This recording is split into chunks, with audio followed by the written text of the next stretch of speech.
Buenas noches, hermanos, sean bienvenidos a un estudio más del libro de Romanos que estamos llevando a cabo los días sábados para comprender mejor y contextualizar lo que es la palabra de Dios en su estudio diario, en sus devocionales o en esas ganas de escudriño de la palabra de Dios.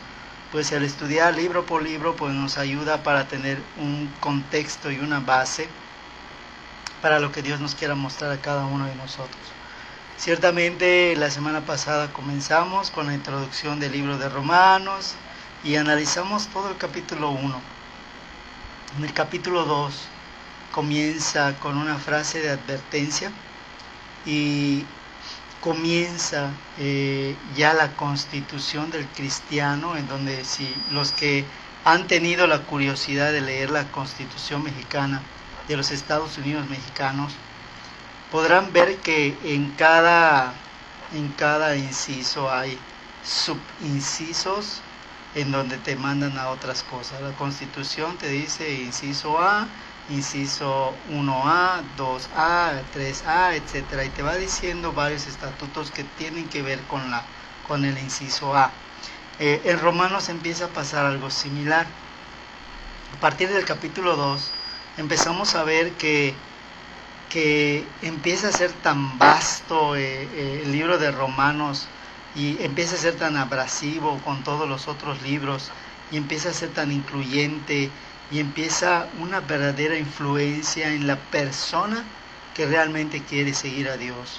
Porque el capítulo 2 es un capítulo determinante en donde si ya leíste el capítulo 1 y lo entendiste, si te gustó y quieres seguir, te dice, cuidado, faltan 15 capítulos, pero a partir del capítulo 2, al leer Romanos, del capítulo 2 en adelante, te dice el versículo 1 del capítulo 2, te dice, por lo cual después ya no vas a tener excusa, eres inexcusable. O sea, ya al leer Romanos, ya no tenemos una excusa para poder seguir haciendo lo malo. Decisión, sí podemos tener la decisión, pero una excusa justificable de decir, seguimos siendo ignorantes de que lo que hacemos está mal, ya no. Por eso es una constitución. Al leerlo te das cuenta de tus derechos, pero también de tus responsabilidades y deberes, asimismo como de tus obligaciones como cristiano, si quieres realmente darle la honra y la gloria a Dios. Pues después de esta breve introducción, sí les voy a pedir por favor que tengan ahí su libreta, su lápiz, su pluma, no lo sé, su Biblia, básica la Biblia, y si no, pues pueden ver el estudio las veces que sean necesarias, pero sí vamos a usar mucha Biblia, por lo cual a lo mejor y no avanzamos muchos versículos. La idea era poder estudiar el capítulo 2, pero por lo mismo que les digo que se subdivide para que podamos tener el contexto correcto, pues hay que hacerlo con calma y con pausas. Entonces vámonos calmados, vámonos tranquilos para poder tener un contexto mucho más claro. Muy bien, vamos a entregarle a Dios este tiempo y vamos a orar para que el Espíritu Santo tome control y me muestre a mí, me enseñe a mí y también ustedes puedan recibir la bendición a través de lo que Él quiere que nosotros aprendamos. Bendito Padre, en esta hora queremos darte este tiempo que hemos sacado para aprendizaje, tiempo que hemos sacado para conocer un poquito más de ti, sobre todo para entender, porque leemos, vemos, escuchamos, usamos los sentidos porque queremos agradarte y queremos buscarte, pero nos hace falta entendimiento. Tu palabra dice que el que esté falto de entendimiento, que la pida a Dios, el que esté falto de sabiduría, que la pida a Dios, el cual tiene en abundancia para darnos la medida que nosotros necesitamos. Eso es exactamente lo que hoy te pedimos, que nos des entendimiento, sabiduría y discernimiento para saber tomar lo bueno, desechar lo malo y poder aprender para darte la honra y la gloria.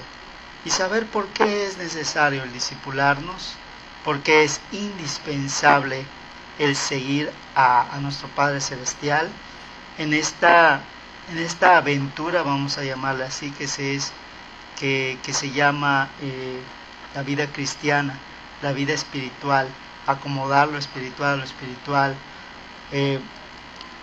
vivir la nueva criatura para honor y gloria de nuestro Padre Celestial. A ti sea, Señor, siempre la honra en el nombre de Jesús. Amén. Pues comenzamos con el versículo 1 del capítulo 2. Vamos a estar viendo capítulo 2 del libro de Romanos, pero tengan ahí en claro que vamos a ver versículos, muchos versículos, pero desglosados, ¿sí? En lo que nos lleve el tiempo, pues cuando ya calcule el tiempo de una hora, pues ya hasta donde lleguemos vamos a marcar para proseguir en la próxima semana. Romanos 2, en su primer versículo, nos dice la palabra y la frase que yo dije en la oración. Acuérdense que dice, que les dije que está en mayúsculas cuando comienza un capítulo. Dice, por lo cual eres inexcusable, coma, oh hombre, coma, cualquiera que juzgas, porque en lo que juzgas a otro te condenas a ti mismo, porque lo mismo haces tú que juzgas. En otras versiones dice, por lo cual no tienes excusa, oh hombre, quien quiera que seas tú que juzgas. Pues al juzgar a otro, a ti mismo te condenas, porque tú que juzgas practicas las mismas cosas. En otra versión te dice, por lo cual eres inexcusable, oh hombre, porque en lo que juzgas a otro te condenas a ti mismo, porque lo que tú juzgas es lo mismo que tú haces. Vamos a analizar. Hay una frase que dice que lo que me cae mal de la otra persona es justamente lo que no acepto de mí mismo, y por eso yo lo juzgo y por eso yo lo condeno a la otra persona. Se aplica en este versículo. Te dice aquí, eres inexcusable. Y vamos a analizar la primera palabra que estamos aquí sacando a relucir, que es inexcusable, ¿sí? La palabra inexcusable significa que no se puede justificar o perdonar, ¿sí? Viene de los prefijos in y ex, que significan sin o no, y ex, que significa hacia afuera, del sustantivo causa, suceso que deriva o que genera una acción, y del sufijo able, que se puede o que es posible hacerlo. Muy bien, por tanto, inexcusable quiere decir que ya no tiene un motivo suficiente sustentable para que sea perdonada esa falta o ese agravio. Ya no hay una excusa, ya lo sabes, ya lo entiendes y lo tienes por conocimiento, por tanto la ignorancia en ti ya no es aplicable y ya tienes conocimiento y causa, y por lo tanto ya estás bajo la segunda regla universal, que es dar y recibir. Si yo doy juicio, simplemente recibo juicio. Acuérdate de los estudios de el ideal de Dios, el ideal del hombre, primera ley universal, que es en causa y efecto, la ley de la dualidad, y la segunda ley, que es dar y recibir, ¿sí? Si no las has escuchado, pues en el canal están disponibles para que tú las puedas escuchar. Muy bien, dice, inexcusable, oh hombre, cualquiera que juzgas. Y si nos damos cuenta, la palabra juzgar y la palabra juicio aparece muchas veces en este versículo, ¿sí? Aparece exactamente 3 veces. Y en la palabra condenación aparece una vez.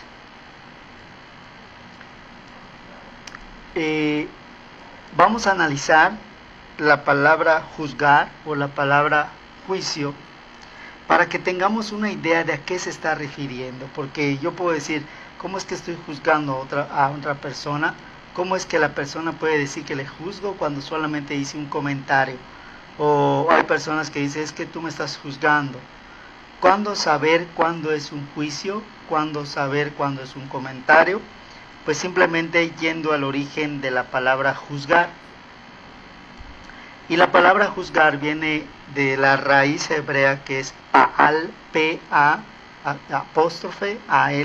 Pa'al, que significa sentenciar. O sea, la palabra juzgar en este sentido, en su raíz, significa sentenciar. Un ejemplo, que yo veo una persona que está vestida con una minifalda y yo le digo, pues es una mujer de la vida, es una prostituta. Allí ya la sentencié a algo que ni estoy seguro que sea, solamente la estoy juzgando por lo que yo veo. En eso se aplica, muchas veces así lo hacemos. Mira, tiene una Biblia, es un aleluya, es un fariseo, es un religioso. Ya estoy haciendo juicio. O mira, de seguro llegaste tarde porque te fuiste a emborrachar, porque te fuiste con mujeres. Yo ya estoy asumiendo algo que no sé y estoy sentenciando a alguien con algo que pronuncia mis labios. Y hay que tener mucho cuidado porque todo, acuérdense que todo lo que yo declare, los que estamos en el grupo, lo que les puse hoy en la mañana, todo lo que yo declare es lo que el maligno va a usar para abrir puertas y para condenar, ¿sí? Muy bien, juzgar entonces, ¿qué es? Es una visión de prejuicio, o sea, mis prejuicios yo los proyecto hacia las otras personas. No soporto mi color, a lo mejor soy muy blanco y no me gusta mi color blanco, por tanto todas las personas que sean claras de color son gente que para mí van a ser detestables porque yo mismo no me soporto. Entonces proyecto eso hacia los demás y por eso se dice inexcusable hacia afuera. Yo proyecto hacia afuera, ya no tengo una excusa porque lo estoy sintiendo, lo único que yo no lo acepto, pero no tengo una excusa porque lo estoy sintiendo y uno la palabra inexcusable con la palabra juicio. En el momento que yo hago un juicio es porque algo que tengo adentro lo estoy proyectando hacia afuera de algo que yo mismo no me he perdonado, o yo mismo no me he aceptado, o yo mismo no he reconocido de lo que soy. Y hay gente que, por decir un ejemplo, ¿no? Hay gente que es homofóbica y es homofóbica porque adentro tiene inclinaciones a ser homosexuales y no lo aceptan, no lo reconocen y se vierten en un odio hacia esas personas. Odio porque tienen el valor de decir lo que gusta, su afición, su inclinación y la persona no tiene esa capacidad. O las personas que son libres, que pudieron salir de una situación, de una relación, sí, de seguro se fue por esto, por lo otro, cuando están reflejando ese juicio de lo que son incapaces de hacer. No sé si me estoy dando a explicar, pero sin embargo voy a seguir leyendo la definición de juzgar porque no hemos terminado. Significa denotar que el juicio se basa en conceptos personales y no en verdades y realidades establecidas. Es prácticamente yo creo esto, por tanto lo afirmo, ¿sí? Yo pienso y determino, o sea, yo juzgo, yo lo exteriorizo y yo condeno. ¿Sí? En este sentido está la palabra Pa'al, que es sentenciar, y aquí se traduce como juzgar. Realmente es una opinión previa acerca de algo de alguien que se conoce poco o que se conoce mal, ¿sí? Cuando yo veo a una persona tatuada y lo veo a lo mejor en el área de la salud, un enfermero, un médico con un tatuaje, pues yo puedo decir, o sea, qué mal, ¿no? Qué mala imagen están dando porque pues son representantes de la salud y están con tatuajes, ¿no? Para el que lo hace conscientemente es un mal aspecto, no es correcto. Pero a la persona que vivió una vida pasada en donde tuvo pandillerismo o no tuvo las opciones de apoyo y se fue haciendo paso con el transcurso del tiempo, logró salir adelante, se salió de vicios, de hábitos y pudo estudiar una carrera, pero sin embargo se tatuó, cometió el error de tatuarse y de tener un tatuaje. En el momento que acepta a Cristo, tiene su Biblia y tiene un tatuaje, estamos viendo el exterior que me causa a mí un prejuicio, porque según yo no es correcto, estamos hablando de la carne, no estoy hablando de mi opinión personal, ¿sí? Pero hay gente que no va a ver que está yendo a la iglesia, no va a ver que está orando, no va a ver que tiene su Biblia, no va a ver que se dedica a hacer cosas buenas, simplemente se va a encasillar a que tiene un tatuaje y tiene la Biblia, y cómo es posible, y cómo lo dejan entrar a la iglesia, y qué tal si es un ladrón, y qué tal si es un drogadicto. O sea, a ese tipo de juicio es a lo que se refiere Romanos, que es vertir un resentimiento y un odio hacia alguien cuando no conocemos su vida, no conocemos mucho menos su historia de vida, no conocemos por qué está haciendo ciertas cosas, y yo ya elaboré una opinión corta, porque no sé toda la verdad, y yo ya me atreví a determinar una sentencia. Se rechaza a través de una opinión algo que se conoce parcialmente. Y aquí es donde viene, en la palabra juicio, juzgar, una serie de versículos que sí quiero que analicemos, porque nos va a dar ciclos. Cada versículo me va a dar un ciclo, y eso tenlo en cuenta. Romanos es un libro de ciclos, es un libro de procesos, es un libro en donde peldaños que me ayudan a subir y ascender a la nueva criatura para prepararme al proceso de maduración y de crecimiento, y de mantener mi terreno o mi tierra fértil para que la semilla de la fe crezca y pueda yo ver los frutos. Entonces nos vamos a enfocar en los versículos que vienen para sustentar la palabra juzgar y la palabra juicio, o sea, sentencia. Vamos a ver en el primer versículo, Mateo 7, del 1 al 12, que no es una coincidencia, hermanos, porque vamos a ver un ciclo muy interesante y muy profundo de lo que Jesús con sus propias palabras nos está diciendo, ¿sí?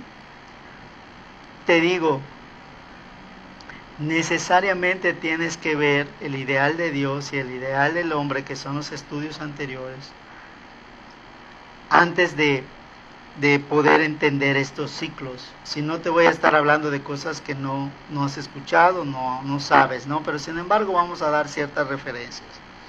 Mateo 7, del 1 al 12, vamos a buscarlo en nuestras Biblias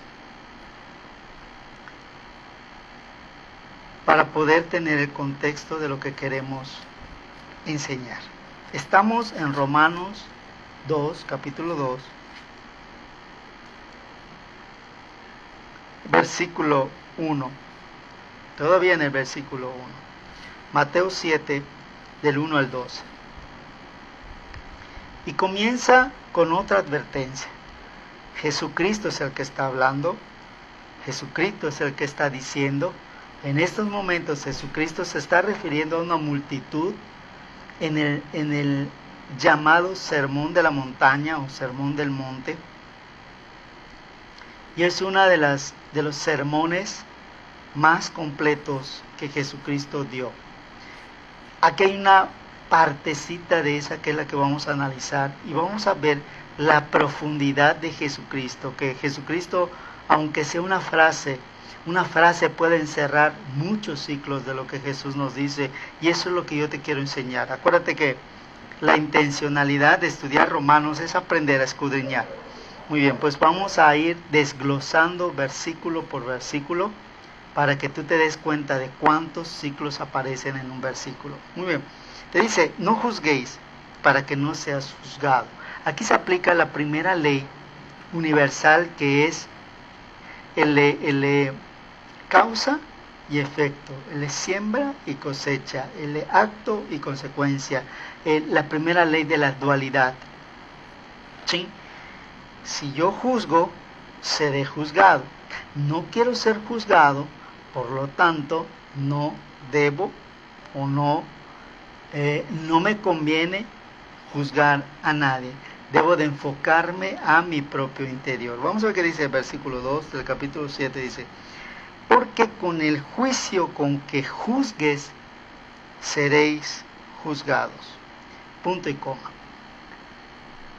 De la misma crueldad o con la misma dureza, en el momento que yo esté juzgando a alguien, en ese momento Dios ya te escribió en el libro, en uno de los tantos libros que menciona Apocalipsis, lo que tú hiciste, cómo lo hiciste y de qué manera la persona la hiciste sentir. Porque en ese momento, cuando estemos en el juicio, o sea, los que estén en el juicio, porque no todos van a estar en el juicio de Dios, les van a mostrar el día, el momento y la escena, y les van a mostrar lo que es peor, el sentir de la persona y de qué manera fuimos tropiezo y de qué manera destruimos a lo mejor el alma y de qué manera destruimos la mente y el espíritu de esa persona, de qué manera le pusimos una losa de inseguridad que lo hizo a lo mejor en el futuro suicidarse, tener problemas de ansiedad. Lo que nuestra boca pueda decir, según Santiago, puede hacer un fuego que no puede apagarse luego, porque se refiere al sufrimiento que hay en el lago del fuego. Tan fuerte es la lengua que nos puede conducir ahí, como tan fuerte es la lengua que nos puede llevar a la presencia de Dios. Por tanto, te dice aquí, y con la medida con la que miras, te volverán a medir. Fíjate qué curioso, porque existen varias medidas en la Biblia, y lo vamos a ir viendo poco a poco en la numerología, cuando nos topemos con la escatología, con la profecía, con todo lo demás, que hay muchas medidas. Y aquí se refiere a la medida de la fe. Si yo creo en Dios, que es misericordioso, entonces, si Él me da misericordia, lo que yo recibí por gracia, debo darlo por gracia. Y esa es la medida con la que un cristiano debe de responder. La medida de que si Dios me tuvo amor, yo debo de demostrar amor. Y ese no es un amor, lo quiero explicar bien para no crear confusión. No es un amor de que decir, yo hombre, voy a demostrar amor hacia las mujeres para que se malentienda y se creen vínculos de pecado. No. Demostrar amor significa tener misericordia. Y tener misericordia representa el ver las almas y la necesidad de ellas. Yo como hombre estoy limitado y no puedo hablarle a las hermanas o a las mujeres de Cristo, pero sí puedo decirle a mi pareja, a mi novia o a mi hermana, a mi mamá, que me acompañen y juntamente con ellas sí poderles hablar de la palabra de Dios, que hay una persona de testigo del mismo sexo que las personas a las cuales me estoy dirigiendo. Yo solo no puedo hacer eso. Asimismo las hermanas, si yo fuese mujer, pues no puedo compartirle el evangelio a un varón, porque esto es lo que usa el maligno. Es muchísimo más fácil que un hombre le hable a una mujer y acepte, y que una mujer le hable a un hombre y acepte, pero ya no sería por la intención de conocer a Dios, sino sería por la curiosidad que me despierta que una persona me esté hablando de algo que no conozco, y porque es del sexo opuesto, me es más fácil aceptar a Cristo. Es más fácil, pero no es lo correcto. Muy bien, te dice acá el versículo 3,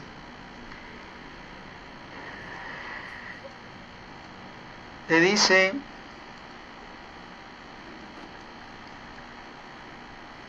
¿y por qué miras la mota que está en el ojo de tu hermano y no echas de ver la viga que está en tu ojo? ¿Sí?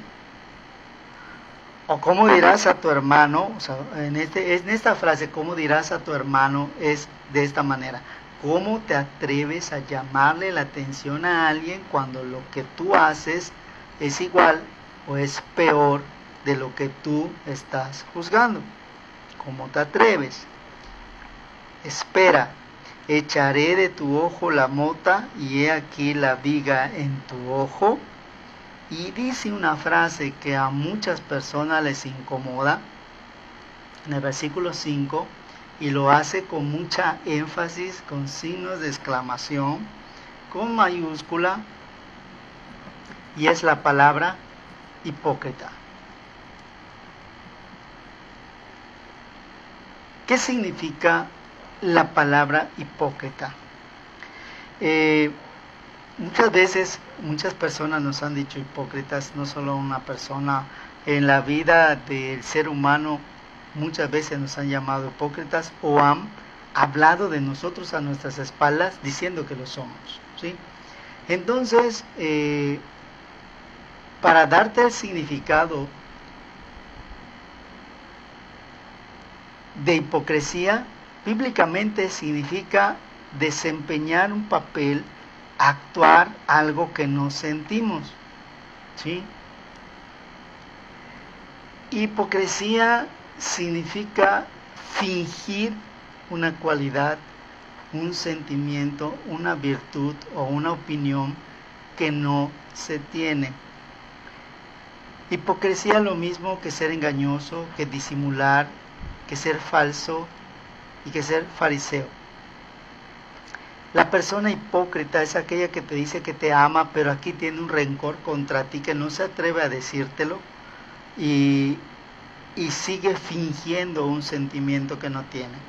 La persona hipócrita es aquel que te dice tu amigo, ser tu amigo, pero por tu espalda está hablando mal de ti.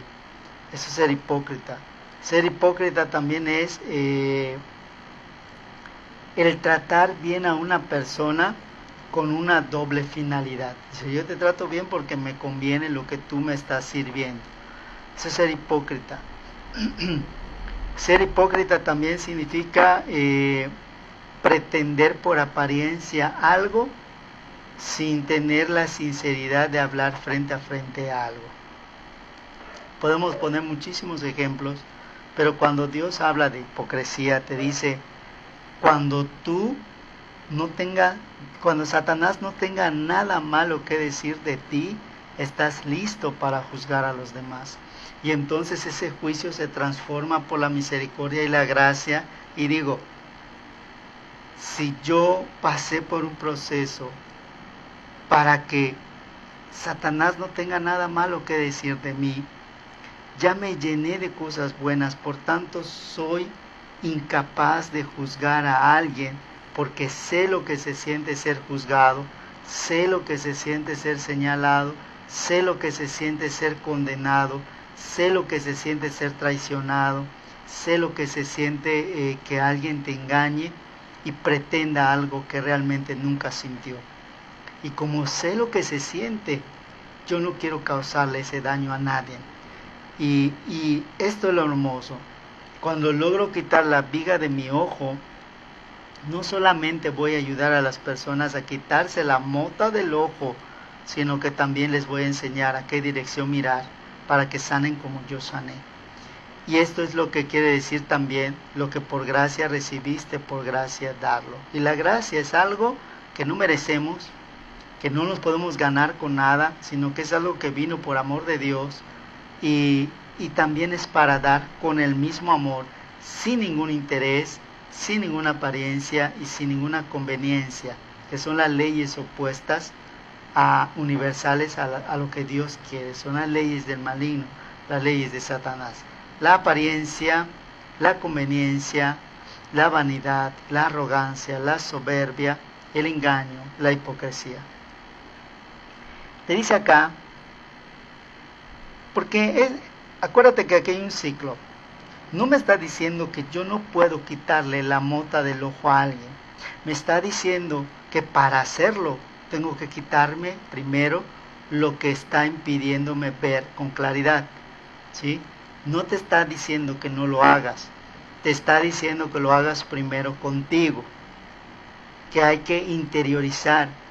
Que hay que llevar un proceso de autoanálisis, de autocrítica y de ser sincero y honesto conmigo mismo. ¿Qué me gusta? ¿Qué no me gusta?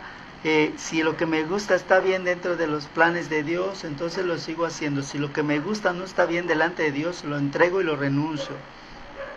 El versículo 6 dice, no deis lo santo a los perros, Y aquí se refiere que yo no puedo compartirle una bendición a alguien que cuando dice la palabra perro se refiere a las personas que han aceptado a Cristo y regresan al pecado del cual Dios los sacó.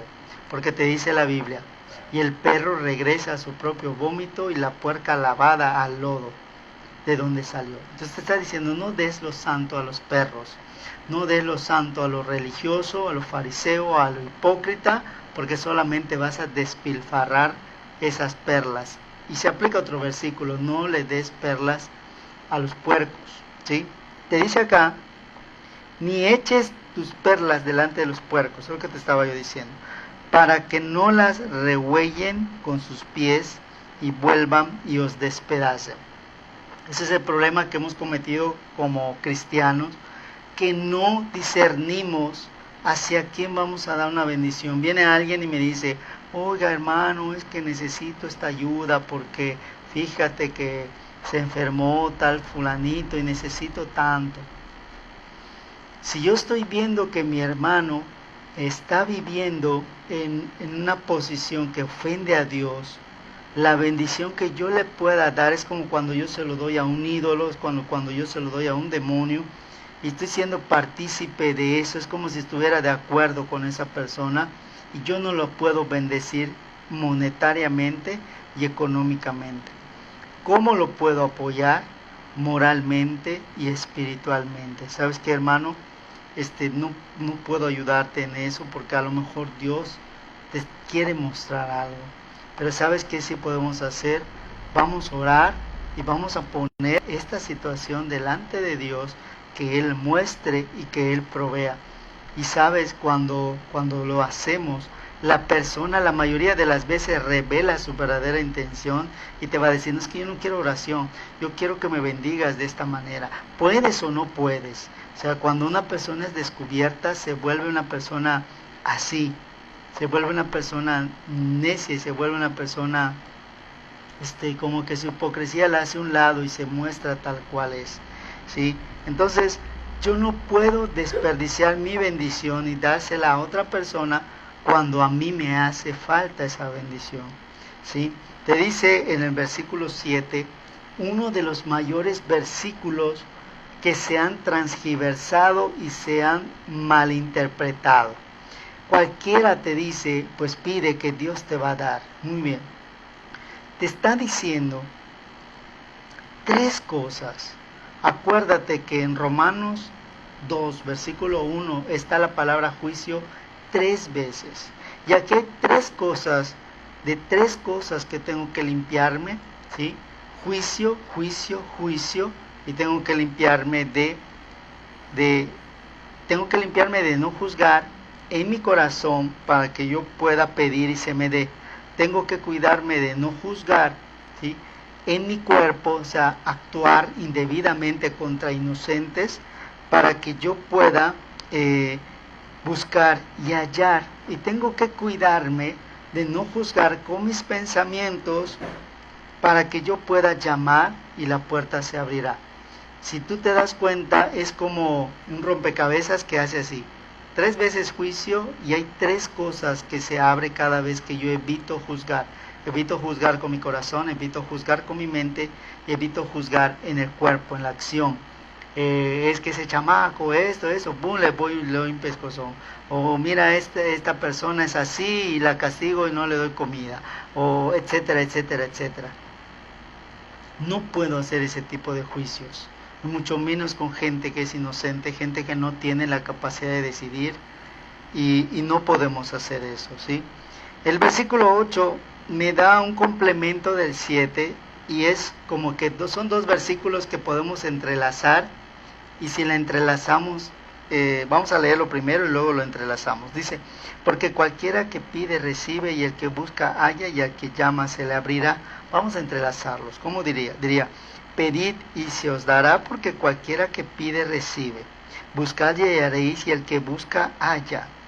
Llamad y se os abrirá, y al que llama se le abrirá. Ese es entrelazar los 2 versículos. Ahora, Romanos 2.1 me dice, vamos a leerlo para que tú te des cuenta. Regresamos a Romanos.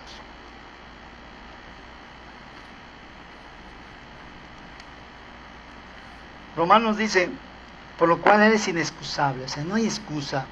Con la medida que tú juzgues, vas a ser juzgado. En la medida que tú des tu comportamiento, es lo mismo que va a volver. Es la ley de la causa y el efecto, del acto y la consecuencia, de la siembra y la cosecha. Y esto hay que tenerlo muy en claro, porque todavía seguimos en la parábola del sembrador. Te dice aquí, oh hombre, cualquiera que juzgas, primera vez, cualquiera que juzgas, porque en lo que juzgas a otro, cualquiera que juzgas, se refiere en tu corazón, emociones, sentimientos, eso que te hace enojarte, cualquiera que juzgas. Y luego te dice, porque en lo que juzgas a otro, y ya es el dedo señalador, ya es mi parte de mi carne, que es mi rechazo, mi discriminación, mi resentimiento, mi odio, mi enojo, mis cambios de parecer, mis cambios de conducta, mis cambios de carácter, ¿sí? Y en el tercero dice, porque en lo que juzgas a otro, te condenas a ti mismo, porque lo mismo haces tú que juzgas. Y el último, tú que juzgas, se refiere a la mente, ¿sí? Yo sé que hago lo mismo, pero prefiero mandarlo al inconsciente, total. Prefiero ver que otra persona está mal y mi mente apaga y no le permite ver a mi mente que el que está mal realmente soy yo. Y puede ser que la otra persona también esté mal, pero lo que realmente importa es cómo estoy yo delante de Dios. Si tengo mota, si tengo viga, si soy inexcusable, cómo estoy yo delante de Dios.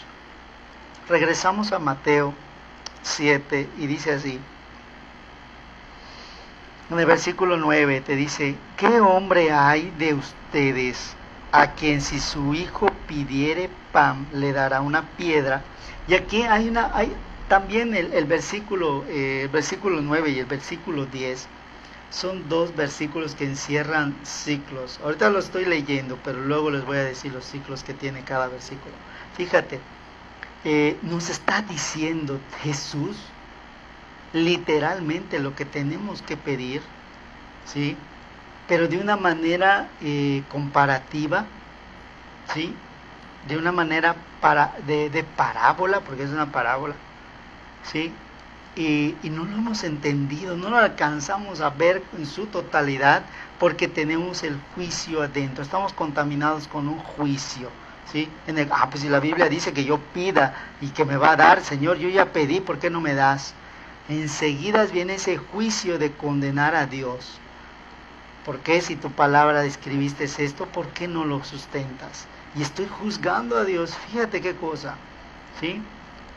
Primero dice Dios, y lo vamos a ver mañana, porque mañana sí prepárate, porque la prédica está muy fuerte, en donde entenderás y entenderemos muchas cosas.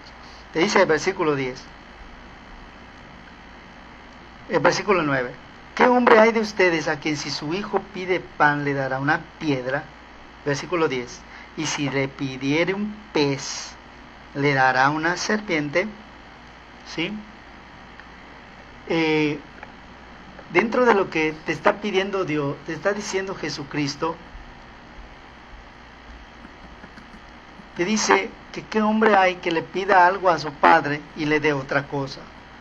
Pero no te está diciendo que le pida algo, te está diciendo algo particular que debemos de pedir para que Dios no nos dé una piedra. Si yo pido otra cosa diferente a lo que dice aquí, voy a recibir una piedra. ¿Y qué significa una piedra? Un obstáculo en el camino, una prueba, algo para tropezar, algo por lo cual yo pueda ser agredido. Y la piedra tiene varias connotaciones en la palabra de Dios. Vamos a analizarlo. Me está diciendo, ¿qué hombre hay de ustedes a quien si su hijo pidiere pan le va a dar una piedra? Te está poniendo de ejemplo a ti con tu hijo si eres padre, o a ti como hijo si tienes un padre. Tú como hijo le pides a tu papá, tengo hambre, quiero un pan. No le vas a decir sí, como una piedra, le vas a dar un pan. Y por pan se refiere a alimento, se refiere a sustento, se refiere a comida, se refiere a nutrientes, se refiere a satisfacer una necesidad. Entonces, me está diciendo Dios qué es lo que tengo que pedir. Me está diciendo que yo pida el pan. Y hay un versículo que dice Jesús, porque yo soy el pan de vida. Nadie puede llegar al Padre sino por mí. Entonces, me está diciendo que una de las cosas primarias que debo de pedir es pan.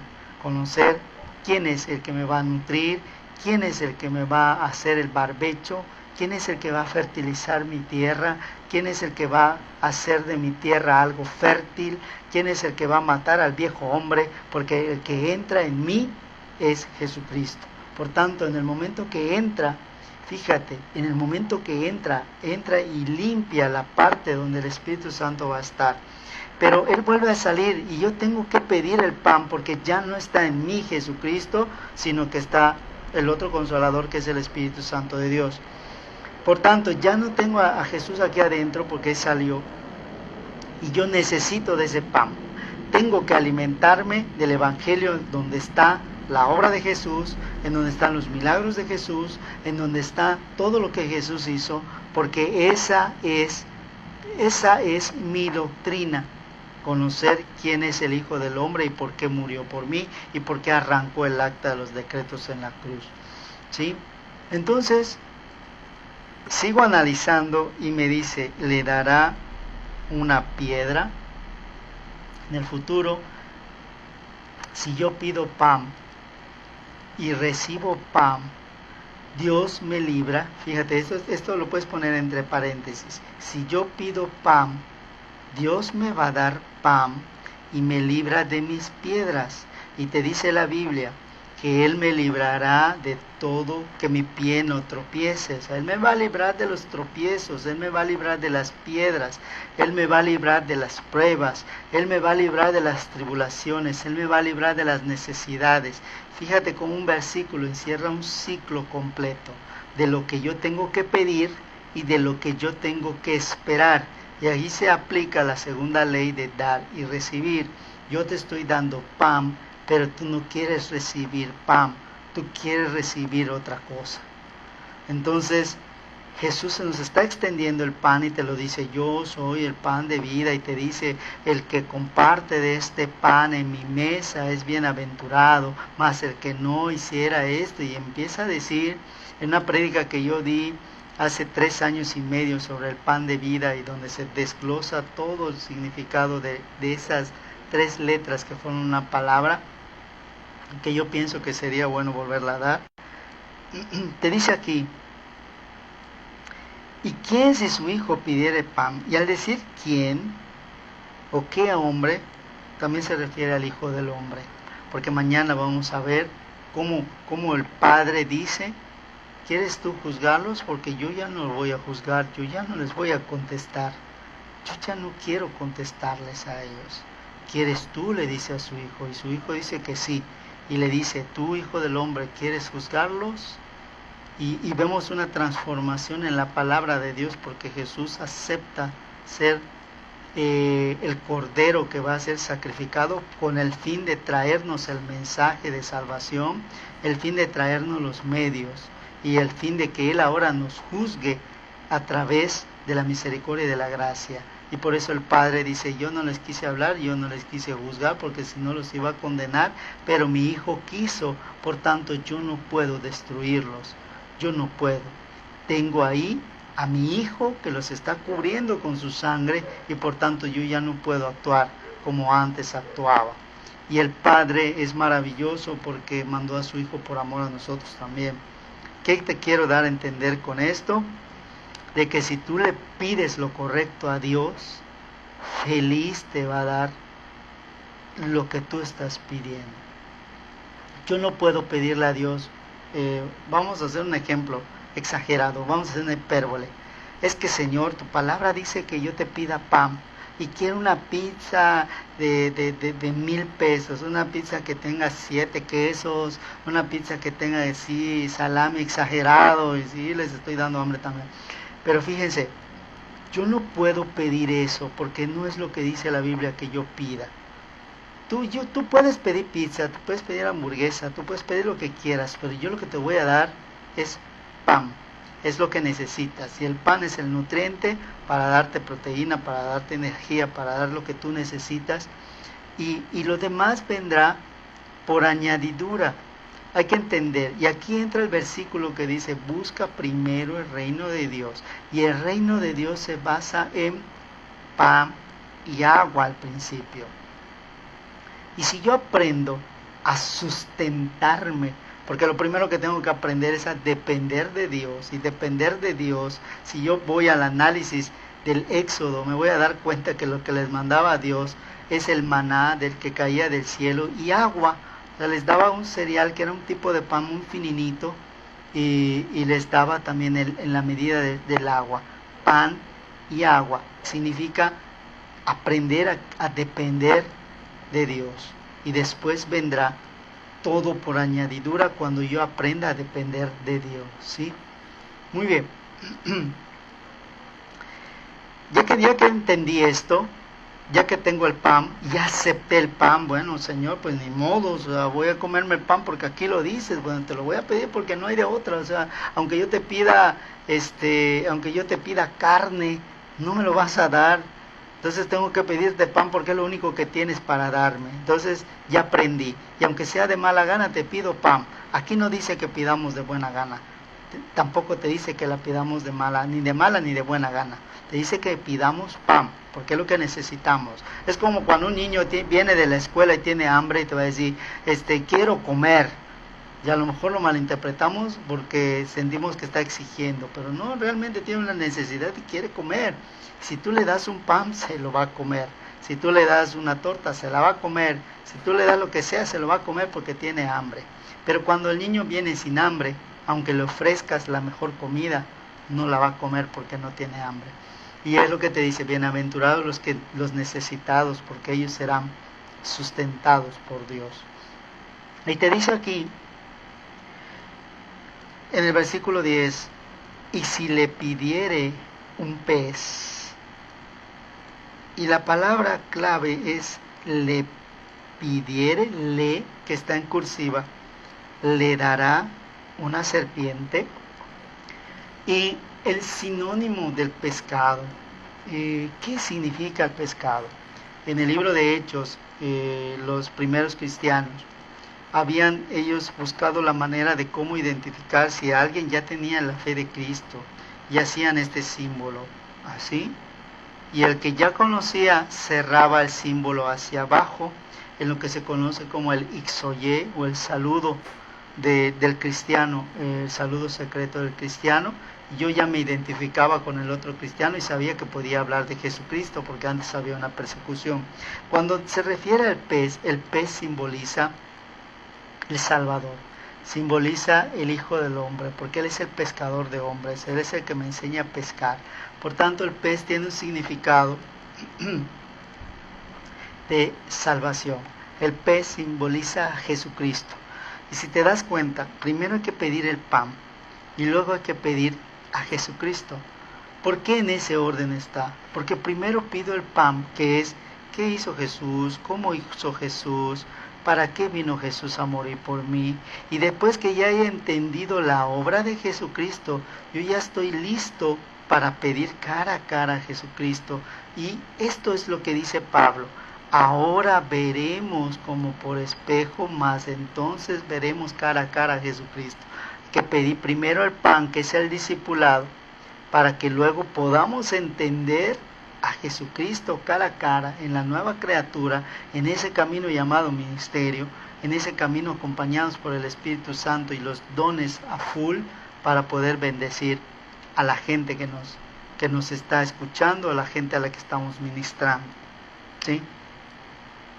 En el versículo 11 te dice, pero si ustedes siendo malos saben dar buenas dádivas a sus hijos, cuanto más vuestro Padre, y se refiere a Jehová, que está en los cielos, dará buenas cosas a los que le piden. Muy bien, a los que le piden. ¿Pedirle qué?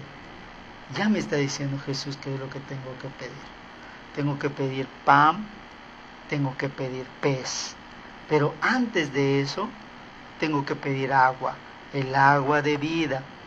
Voy a la narrativa de la samaritana, porque yo tengo un agua, la cual el que beba, ya no tendrá sed jamás.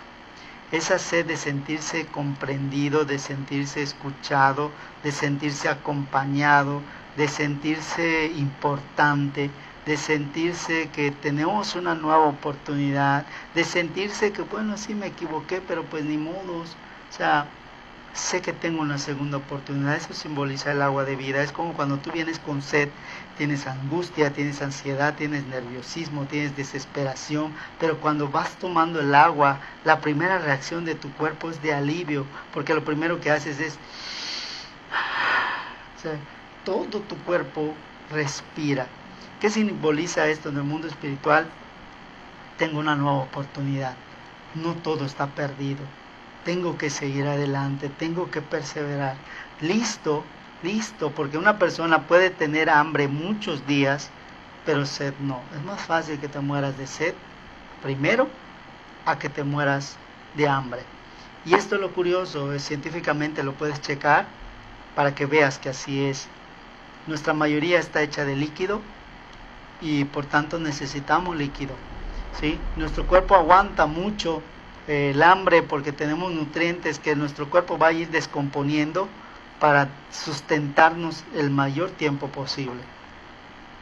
Muy bien, ahora vamos a fijarnos en el menú de la cena del Señor. Fíjate, agua, pan y pez. Y el agua es transfigurado en vino, en el vino sin fermentar, en el vino que es el extracto de la uva, el extracto de la fruta, porque hay dos raíces para vino, un vino que es fermentado y que contiene sustancias que te embriagan, y el vino que es el jugo puro de la fruta, en este caso pues la uva, ¿no? Entonces fíjate, ya tienes los elementos de una comida, que es la cena del Señor. Yo ya aprendí a tomar el vino que es el extracto que vino de Jesucristo, que es la sangre de Cristo, porque Él te lo dice en la cena, te dice, y esta es mi sangre. Entonces el agua de vida es la sangre de Cristo que me da una segunda oportunidad. El pan de vida es el proceso en el cual yo conozco el discipulado, los elementos que yo necesito para alimentarme y sustentarme, y luego viene el plato fuerte que es el pez, la presencia de Jesucristo en la mesa. Esto es la cena del Señor, esto es las cenas del Cordero. Y fíjate cómo está simbolizado y cómo todo parte de Romanos 2, versículo 1. Eso es a lo que yo me refiero, que Romanos empieza a extenderse y empieza a explicarse de una manera tan hermosa, que en realidad podríamos hablar horas y horas del libro de Romanos y yo creo que nunca terminaríamos. Muy bien, dice acá, en el versículo 12, así que todas las cosas que quisieras que los hombres hicieran, y fíjate, porque esto es, ahora sí que ese es el remache de oro, o sea, yo le llamo remache de oro, yo le llamo la llave maestra que abre todo, o sea, si tú lo alcanzas a entender, te vas a dar cuenta, ¿sí? Yo lo había entendido mal, pero hasta hace unos meses lo he empezado a aplicar de una manera correcta y ha funcionado. Escucha bien, así que, y la palabra así que simboliza, no hay otra forma, no hay otra manera, tiene que ser así. Te dice así, todas las cosas que quieras que los hombres hicieran contigo, o sea, yo quiero que me traten bien, yo quiero que me reciban bien, yo quiero que estén felices cuando llegue, yo quiero que me traten como si fuera importante, yo quiero que me den la seguridad, yo quiero que me respeten, yo quiero que todo lo que tú quisieras, escucha bien, ¿cuál es la condición? En la segunda ley de dar y recibir, ¿sí? Y fíjate, ¿por qué cada rato te digo de la primera y de la segunda ley? Porque es algo que se aplica absolutamente para todo. Entonces, escucha bien, todas las cosas que quieras que el hombre haga contigo, y por hombre se refiere a humanidad, escucha bien, así también hazlo tú con ellos. Porque esta es la ley. Esta es la ley. ¿Y cuál ley? La ley que me dice, en la medida que tú juzgues, serás juzgado. Pero si juzgo con misericordia seré juzgado. Porque si yo doy misericordia, recibiré misericordia, porque esa es la medida que yo estoy usando. No sé si se está entendiendo cómo se entrelaza con Romanos, para que tú comprendas la importancia de no juzgar, la importancia de ser inexcusable, la importancia de entender la palabra hebrea Baal, que significa sentenciar o juzgar, la importancia de no emitir un juicio cuando no conozco a la persona, la importancia de no decir algo que no conozco de la gente porque no sé su historia de vida. Si yo veo a una persona que se prostituye, yo no puedo decir y determinar que es algo que esa persona decidió porque un día se dio cuenta de que es lo que le gustaba y era la única manera y lo decidió así y lo hace con gusto. Yo no puedo decir esto porque la mayoría de las personas son gente que se ha visto en la necesidad de hacerlo.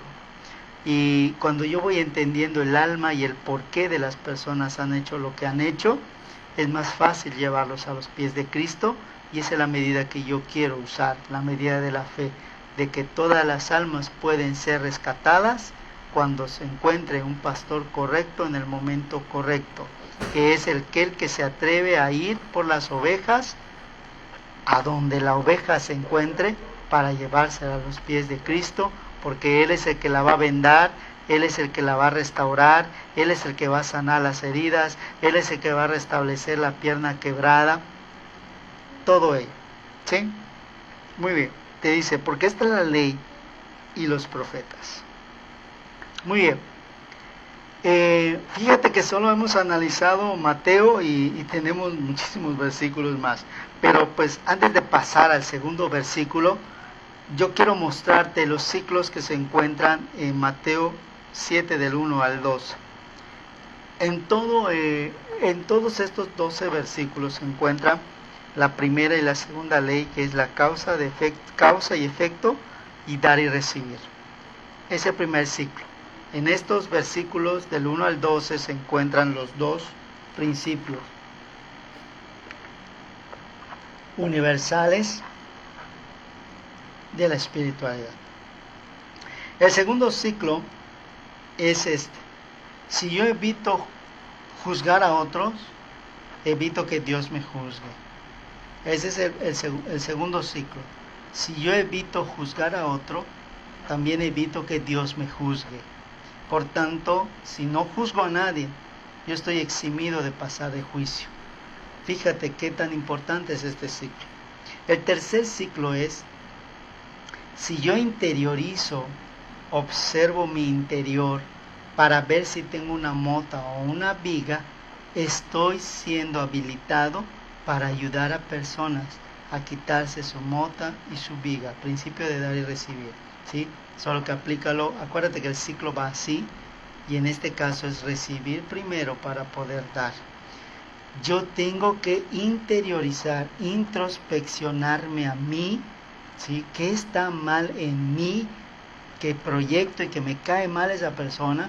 Para que yo lo arranque de mi vida y yo vea con claridad cuáles son mis tropiezos, cuáles son mis limitaciones, entregárselas a Dios, y entonces Dios me va a dar, en el humor que siempre he dicho que tiene nuestro Señor, que en ese sentido del humor nos va a poner un ministerio de personas que padecieron lo mismo que nosotros padecimos, porque ya sabemos cuál es la llave que abre sus prisiones de esas personas. En el cuarto ciclo es pedir, ¿sí? Pedir lo que ya sabemos que hay que pedir y aceptar lo que tenemos que recibir. O sea, yo te estoy pidiendo un coche y tú me quieres dar pan, pues no recibo pan porque no es lo que te estoy pidiendo. Pedir correctamente.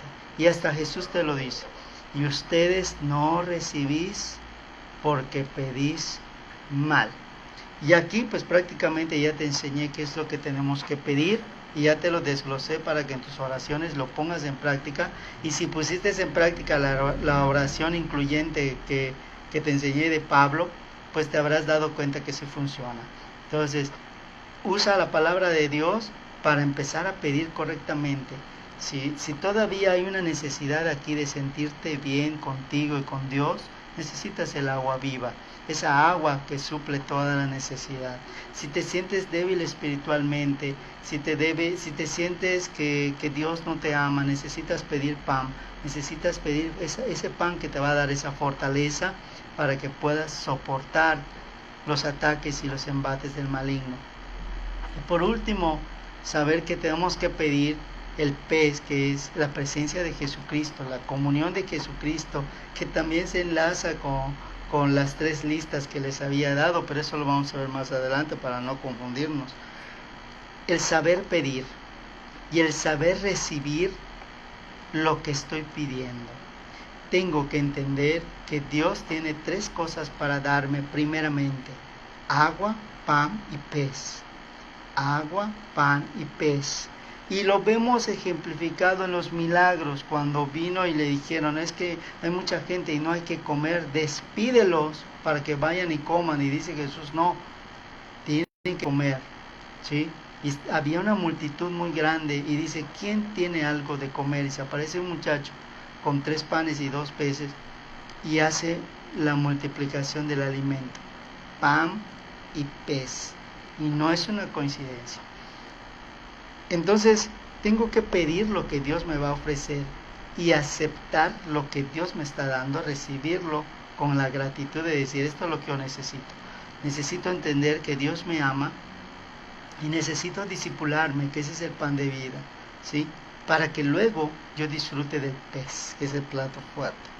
El siguiente ciclo que está es el buscar y encontrar. No sé si alguien ha jugado busca, cuentas hasta 20 y todos se esconden, y sabes a quiénes tienes que buscar, ¿sí? Estás jugando con 3 de tus amigos y sabes que es Juan, Pedro y Pablo, ¿sí? Aquí no vas a encontrar a Pepe porque no está jugando. Entonces vas a encontrar a Juan, Pedro y Pablo.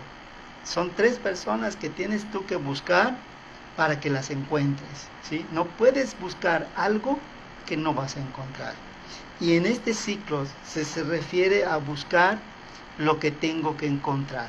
Y lo que tengo que encontrar es paz en mi alma, paz en mi mente, que es el espíritu, y paz en mi cuerpo, sanidad de mi mente, sanidad de mi cuerpo y sanidad de mi alma. Tengo que buscar también entender al Padre, al Hijo y al Espíritu Santo de Dios. Y fíjate cómo buscar y encontrar se relaciona con juicio. Si yo ya no juzgo a Dios, estoy listo para conocerlo. Estoy abriendo esa puerta para conocerlo, porque juzgar a Dios es: Señor, tú en tu magnificencia, ¿por qué no destruiste a Satanás? ¿Por qué permitiste que el terremoto venga? ¿Por qué permitiste que yo me quede sin trabajo? ¿Por qué permitiste que esta persona muera de COVID? ¿Por qué ese predicador permites que esté robando a la gente? Estoy juzgando a Dios. Estoy juzgando a Dios. Y en ese juicio no voy a encontrar lo que estoy buscando. Y fíjate cómo el diablo es tan astuto que hace y logra hacer que le echemos la culpa a Dios de todo lo que sucede, cuando Él es el único que no tiene la culpa de nada. Por último, en el ciclo de Mateo, de pedir, buscar y llamar, te dice: llamar y habrá una respuesta. Y mañana vamos a entender. Porque si yo llamo al Padre, en Ezequiel me dice que Él ya no me quiere responder, porque Él me estuvo buscando muchas veces y yo no le hice caso. Entonces, si yo busco que me responda el Padre, no voy a tener una respuesta del Padre, ¿sí? Y tal vez creas que estoy diciendo algo que no está en la Biblia. Mañana te voy a mostrar que sí está. Y Él te dice, escucha muy bien, porque solamente te voy a dar un versículo que justifica eso. Te dice: nadie viene al Padre si no es por mí. nadie va a ver al Padre si no me ve a mí, y nadie va a escuchar al Padre si no me escucha a mí. Entonces, yo tengo que llamar a 2 de 3 personas que me van a dar una respuesta. El Padre ya tiene su respuesta tácita en Jesús, porque en este momento Jesús es el representante del Padre. Por tanto, a los que sí puedo yo llamar es a Jesús, y sí puedo llamar al Espíritu Santo, porque son los que me ayudan. Espíritu Santo, guíame. Espíritu Santo, dame entendimiento. Espíritu Santo, muéstrame mis vendas que tengo para que yo las renuncie y las entregue. Señor Jesús, yo te pido esto, ¿sí? Porque Él es el mediador. Fíjate, ¿qué significa mediador? Aquí está el Padre, aquí está el Padre y está el Espíritu Santo depositado en ti. Y en medio del Padre y tú hay un puente llamado Jesucristo. Él es el mediador y es el representante de del Padre. Entonces, cuando yo elevo mi oración al Padre, la estoy cerrando en el nombre de Jesús. Si yo no cierro mi petición al Padre en el nombre de Jesús, no va a haber respuesta. Y la Biblia te lo dice. Y todo lo que pidieras al Padre, y viene el paréntesis, en mi nombre, Él lo dará a través de mí, ¿sí? Porque Él no te va a responder, soy yo soy el representante. Y este es el ciclo. Yo puedo llamar al Padre, pero me va a contestar Jesús. Entonces, si yo quiero tener al Padre y rechazar a Jesucristo, menos voy a tener respuesta. No puedo rechazar a Jesucristo. Por tanto, para conocer al Padre tengo que conocer a Jesús. Para conocer a Jesús necesito del agua, necesito del pan. No sé si me estoy dando a entender. Es el mismo ciclo. Si yo me brinco el agua y me pongo a comer pan, me voy a atragantar y me voy a morir porque necesito el agua para que el pan baje. Es el mismo funcionamiento. Y luego te dice, en el último ciclo de Mateo 7, 1, 12, te dice, hacer con los demás lo que queremos recibir. Quiero recibir un buenos días, yo soy el que tengo que dar los buenos días. Quiero recibir amabilidad, yo debo de ser amable. Yo quiero recibir paz, yo tengo que venir con la paz de Cristo, porque donde esté la luz de Cristo, donde está la luz del Espíritu Santo, la Biblia te dice que las tinieblas huyen. Pero si tú llegas con tinieblas, las tinieblas te sobreenvuelven y hay tinieblas sobre tinieblas.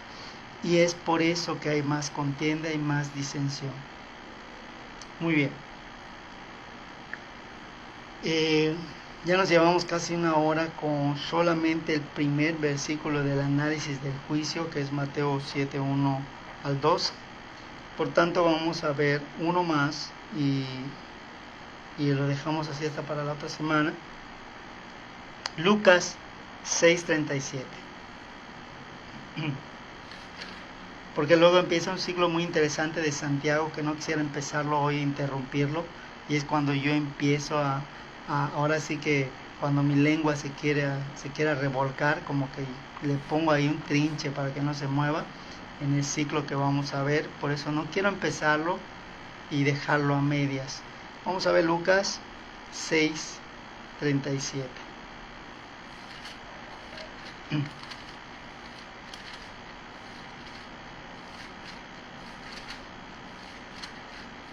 Dice la palabra de Dios: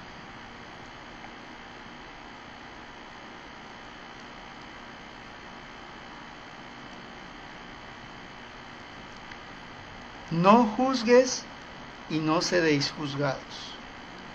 Y viene una palabra diferente. De todo lo que hemos leído, viene una palabra diferente que es: no condenéis y no serás condenado. Aquí hay 3 ciclos en este versículo. Y el primer ciclo ya lo vimos, que es el de juicio. Por tanto, vamos a brincar al segundo ciclo, ¿sí? Y aquí hay una palabra muy interesante que también está en Romanos 2.1, que es la palabra condenar.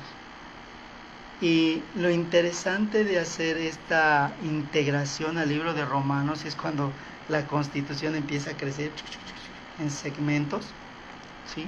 Te dice aquí, no condenes y no serás condenado, ¿sí? Para poder entender esto, tengo que entender qué significa ginui. La palabra condenar en el hebreo es ginui, que se escribe G-U-I-N-U-Y, ginui, así como se lee. Y la palabra condena es dar el fin a algo, una sentencia a alguien de lo que creemos que se merece. Y nosotros no podemos hacer eso. Es que esa persona mató a una persona, pues merece que la maten. Esa persona atropelló a un niño, pues merece que le pase un tren encima. O sea, no puedo yo condenar a alguien porque no soy Dios. ¿Sí? Aquí la palabra clave es que para que yo no sea condenado, y es un ciclo, no debo de condenar. Y es algo tan natural en el ser humano el juzgar, el condenar y el no perdonar, que estamos en el lado del espejo. Si yo juzgo, si yo condeno y si no perdono, no estoy todavía viviendo como una nueva criatura. Estoy viviendo en el lado opuesto del espejo, que es el reflejo de lo que Dios quisiera, pero no tiene, ¿sí? Entonces yo tengo que hacer esto y pasarlo al lado del brazo derecho, que es Jesucristo, y dice, y encamínate al brazo derecho, es Jesucristo. Me voy a la realidad. Muy bien, ¿por qué condeno? ¿Por qué juzgo? ¿Y por qué no perdono? Al hacerme esas preguntas, entro en un conflicto, y ese conflicto es natural. ¿Por qué juzgo? Y cuando se lo haces la pregunta a alguien, oye, ¿por qué juzgas a alguien? No sé. Lo primero que te va a decir, no lo sé. Pero no te conformes con un no sé. Busca una respuesta dentro de ti y vas a encontrar, es que me cae mal esto, es que no tolero esto, es que no esto. Y en ese momento que empieza a decir eso la persona, pone un espejo encima, o sea, enfrente, y dile, ¿y qué es lo que ves en ti? Es que yo no tolero esto de mí, es que yo no me gusta como soy, es que no me gusta. Entonces pasamos al siguiente, que te dice, no condenes. O sea, tú mismo te estás condenando, porque es algo que no te gusta de ti, y estás juzgando y estás condenando, y te estás condenando a ti mismo. Por tanto, la única salida para que estas dos prisiones se rompan es perdonarte. Perdonarte el no aceptarte, perdonarte el no entenderte, perdonarte el sentirte culpable, perdonarte el sentir vergüenza, perdonarte por gustarte lo que te gusta, aunque sabes que no está bien, perdonarte. Deja de condenarte, porque dice la Biblia que Dios no te condena ahorita. Dios lo que quiere es salvarte, Dios lo que quiere es restaurarte, Dios lo que quiere es limpiarte, y el diablo lo que quiere, porque ni el diablo puede condenarte, el diablo quiere que nosotros mismos nos juzguemos, nos condenemos y no nos perdonemos, porque el autoperdón me lleva al genuino arrepentimiento. Ya me perdoné, ahora me arrepiento para no volver a hacer lo que antes hacía. Ese es el genuino arrepentimiento, la inversa de este ciclo. No juzgo, no condeno y me perdono. Entonces estoy listo para arrepentirme. ¿Sí? Si yo juzgo, condeno y entre comillas perdono, solo vivo un remordimiento que me hace volver a hacer lo mismo, y me convierto en un hipócrita, en un falso. No sé si hasta aquí ya se entendió la importancia de este ciclo, ¿sí? Perdonarme a mí mismo, amarme a mí mismo. ¿Cómo me voy a amar si no me perdono? Es una falacia, es una mentira, es una hipocresía. Decir, sí me amo, Dios, pero no te perdonas porque tu genética te hizo chaparro, te hizo chaparra, o te hizo, no lo sé, con tu nariz grande, o con tus ojos chicos, no te perdonas porque no te gusta, o te hizo blanco, te hizo moreno, te hizo café, te hizo azul, no lo sé, o no te gustan tus ojos, o no te gusta tu voz, o no te gusta X cosa, y no te lo perdonas porque no te toleras. Aquí entra el autoperdón, la autoaceptación y mi autoestima. El autoperdón, ¿sí? La autoestima y el autoconocimiento son las partes que me ayudan para poder llegar al arrepentimiento. Autoperdón, autoconocimiento y autoestima. Soy importante para Dios. Por tanto, Él me ama y quiere que yo me ame también. Pero para que yo me ame, debo dejar de juzgarme, dejar de condenarme y perdonarme genuinamente. ¿Te diste cuenta cómo se entrecruza todo dentro del primer versículo de Romanos? ¿Sí? Versículo 38 encierra también varios ciclos. Fíjate, dad y se os dará, segunda ley universal, dar y recibir. Pero no te está diciendo que des cosa buena, tampoco te está diciendo que des cosa mala, nada más te está diciendo que lo que tú des es lo mismo que vas a recibir. Entonces ahí entran los dos árboles. ¿Qué vas a dar? ¿Bendición o maldición? ¿Qué vas a dar? ¿Sí? ¿Bienaventuranzas o cosas que no están bien? ¿Vas a dar mundanalidad o vas a dar espiritualidad? ¿Vas a dar perdón o vas a dar hipocresía? Y así nos vamos llevando, que todo tiene que ver con la decisión. Y te dice lo que Dios nos quiere dar, porque hay un punto y coma, lo que Dios nos quiere dar, y aquí Jesucristo también está hablando en el mismo Sermón del Monte, solo que escrito por Lucas.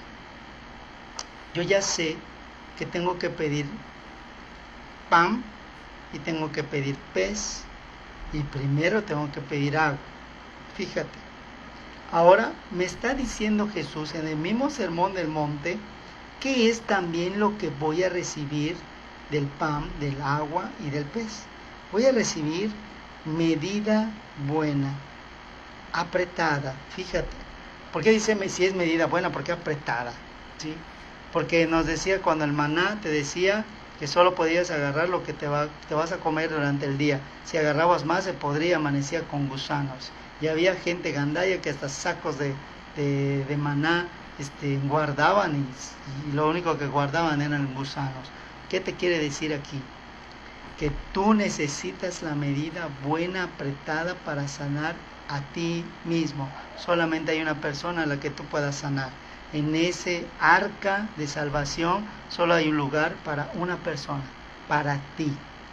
Pero el diablo me dice, yo tengo que juzgar, yo tengo que salvar a los demás, yo tengo que hablarle de Cristo a alguien, y quieres subir en esa arca que solamente lleva a una persona a otra persona, que no eres tú.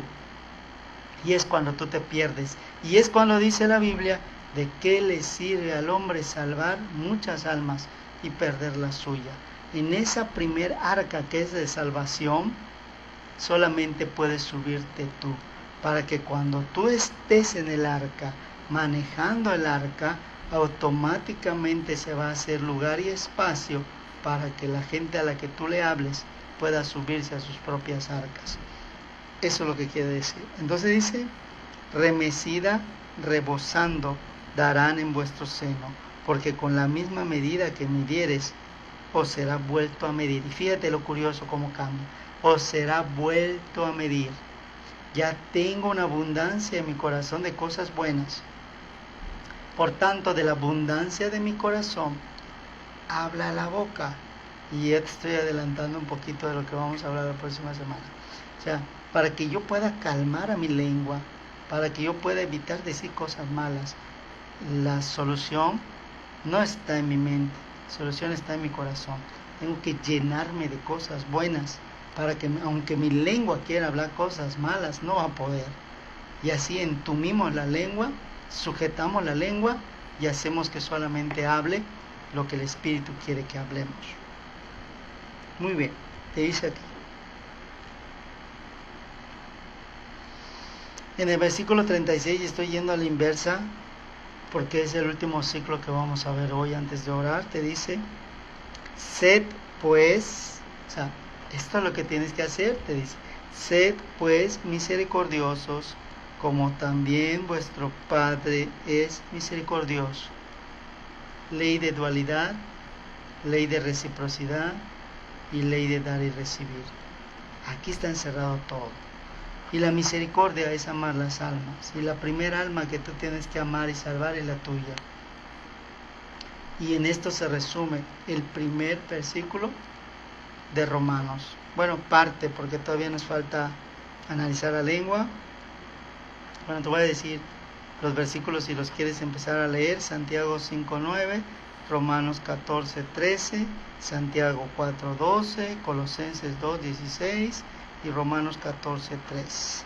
Estos son los que tienen que ver con la palabra juicio del primer versículo de Romanos capítulo 2. Fíjate, la semana pasada analizamos todo el capítulo 1 de Romanos y hoy solamente con un versículo ya nos llevamos todo el estudio.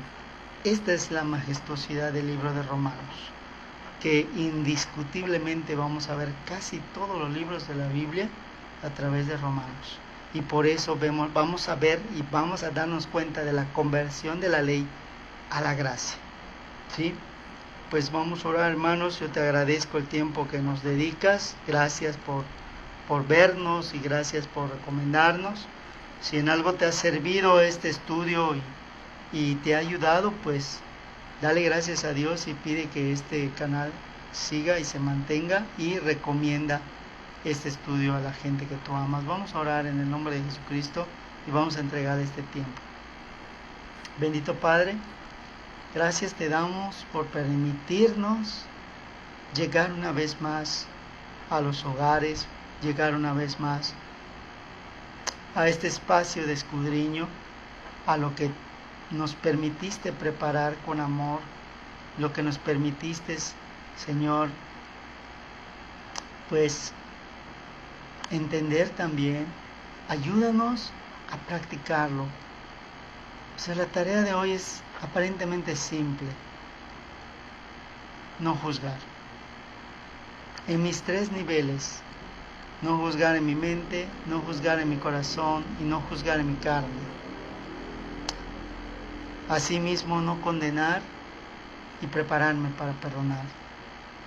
En síntesis, esto es lo que hoy hablamos. Ayúdame, porque ahora ya sé qué voy a pedir. Ayúdame porque ya sé qué es lo que necesito para empezar a conocerte. Ayúdame, Señor, porque realmente quiero ser grato delante de tus ojos. Y prepárame, porque en el siguiente estudio, pues nos enfrentaremos con el órgano y la parte del cuerpo que es más peligroso de todos, que es la lengua. Bendito Padre, a ti sea la honra y la gloria por siempre, en el nombre de Cristo Jesús. Amén. Yo te bendigo, hermano, y te doy gracias.